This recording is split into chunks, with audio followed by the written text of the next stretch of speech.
लालची सब्जी वाला एक छोटे से गांव में भोलू नाम का एक सब्जी वाला रहता था।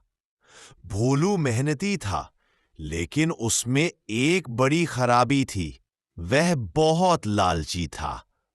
उसकी लालच इतनी ज्यादा थी कि वह सब्जियां बेचते वक्त तराजू में भी धोखा कर देता था।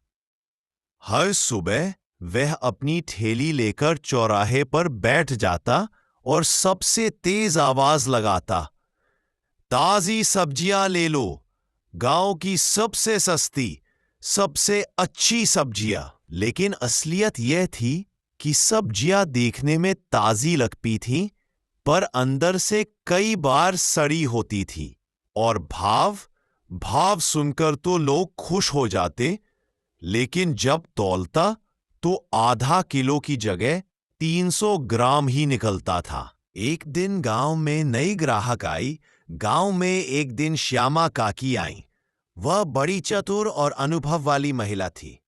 उन्होंने भोलू से कहा, भैया, आधा किलो टमाटर देना। भोलू मुस्कुराया, लेकिन अपने चालू तराजू से कम तौलने लगा।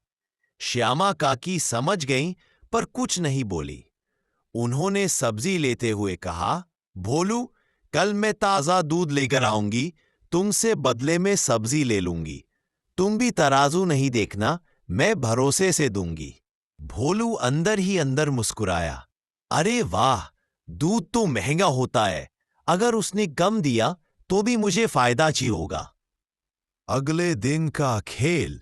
अगले दिन श्यामा काकी एक ढक्कन वाली छोटी बाल्टी में दूध लेकर आई। भोलू बोला, कितना है?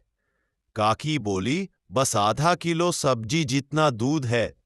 तुम तराजू रखो, मैं खुद डाल देती हूं। भोलू खुश हो गया। काकी ने दूध की बाल्टी उठाई और बिल्कुल आधा किलो तौल के बराबर दूध डाल दिया। लेकिन जैसे ही भोलू घर पहुंचा और दूध उबालने लगा, दूध का रंग कुछ अजीब लगने लगा। थोड़ी देर में दूध जम गया। वह दूध नहीं, हल्का दही और पानी था। भोलू समझ गया कि उसे धोखा मिला है। वह गुस्से में काकी के पास पहुंचा और बोला, काकी, आपने ये क्या दिया? ये दूध नहीं है। श्यामा काकी शांत बोली, अरे भोलू, तुमने भी तो मुझे आधा किलो की जगह कम सब्जी दी थी। जैसी सब्जी वैसा दूध। भरोसा दो, भरोसा पाओ। भोलू का बदलना। भोलू को अपनी गलती समझ आ गई।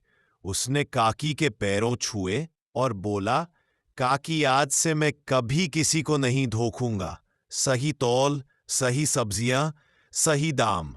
उस दिन से भोलू गांव में ईमानदार सब्जी वाले के नाम से मशहूर हो गया। उसका काम बढ़ा, ग्राहक बढ़े और उसके लालच से छुटकारा मिल गया।